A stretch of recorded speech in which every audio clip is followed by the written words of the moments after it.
I'm going to share information on how to cope with grief during the COVID-19 pandemic.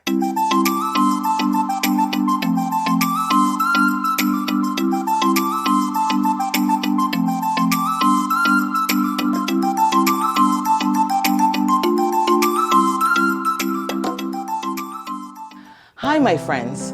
My name is Charmalee. On YouTube, I am Lena Cola. Welcome to my YouTube channel. On this channel, I speak on issues affecting humanity as well as to inspire and motivate you at the highest level. If you like those things, please subscribe to my channel for more information. I want to say a very special thank you to my new subscribers and to my ongoing supporters. Thank you so very much. I really do appreciate you. Grieving the loss of a loved one may especially be challenging right now. I'm just really sorry you've had to go through this. Please accept my deepest sympathy during this time and keep strong. Bereavement is a painful, stressful, and difficult journey at the best of times. But grieving the loss of a loved one may especially be challenging during the COVID-19 pandemic. We live in highly uncertain times, and we are surrounded by fear, anxiety, and illness.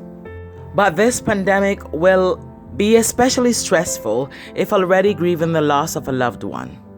Some of the reasons for increased stress may include more frequent reminders about illness and death, including the fear that you will experience further loss. You may experience more stress due to a decrease in activity levels, which may lead to more thinking time and a reduced ability to use hobbies and interests as helpful distractions. You may also experience less in-person support from friends and family, potentially leading to a greater sense of isolation and loneliness.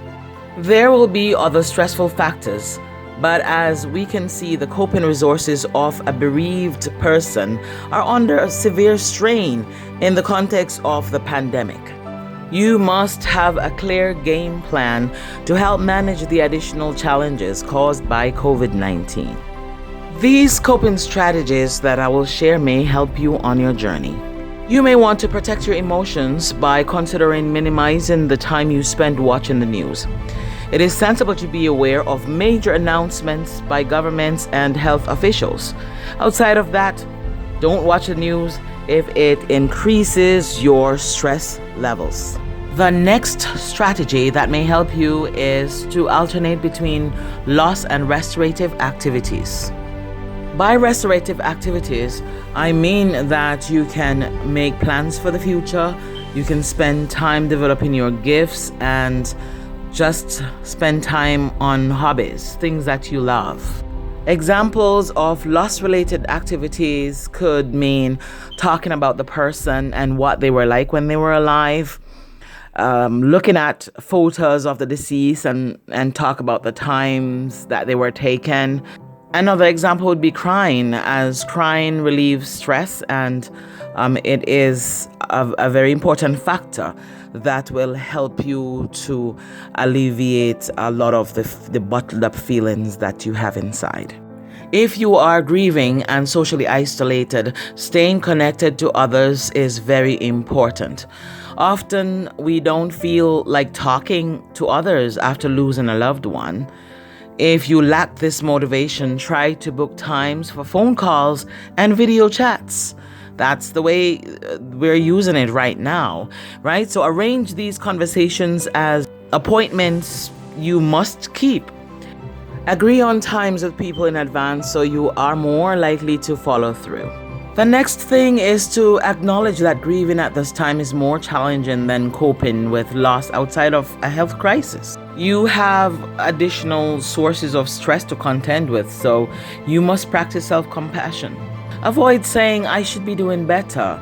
Avoid saying that, look, I am failing to keep it together. That is a sign of self-criticism, right? Failing to acknowledge the additional stress associated with the pandemic runs the risk of blaming yourself for something that is totally out of your control.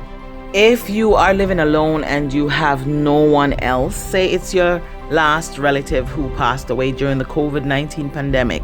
There is the national helpline that is willing to offer support groups and community-based organizations to help you and to listen to you, right? They are confidential, and they offer support service 365 days per year, right? They're in English and Spanish, and the number you could call is 1-800-662-HELP, and that's 1-800-662-4357. When you call this number, the service is totally free. They will not ask you for any personal information. However, they will ask for your zip code or other pertinent geographic information in order to track calls being routed to other offices or to accurately identify the local resources appropriate to your needs. Watch out for thoughts that can derail your healing process if they take too much space in your mind. From my experience, one of the best ways to help a grieving person is to give them a chance to talk. Give them a chance to express and empty their emotions. Most people have a natural caregiving instinct that makes us want to soothe the person and take the pain away. However, when someone is grieving the loss of a loved one or someone close to them, we really can't take the pain away.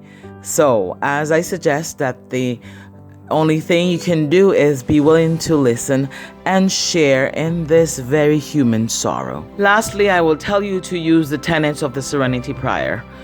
You need to accept what you cannot change. This means accepting the death, but also the presence of the pandemic and its consequences. You also need courage, creativity, and fortitude to change what you can. This means finding ways to restore your well-being and to cope with the pandemic, which includes 3 basic components. Number 1, acting in ways that are consistent with important personal values or deeply held interests. As I mentioned before, your hobbies and your gifts, right? And number 2, feeling competent to face and meet important challenges in life. And number 3, having a sense of belonging and mattering in the world. At this time, you may be going through shock, disbelief, denial, anxiety, distress, anger, periods of sadness, loss of sleep, and loss of appetite. Take care of your mental health. Ask others for help. Seek out grief counseling or mental health services. Seek spiritual support from faith-based organizations, including your religious leaders and congregations, if applicable. Seek support from other trusted community leaders and friends. Thank you so much for watching. Have a wonderful day.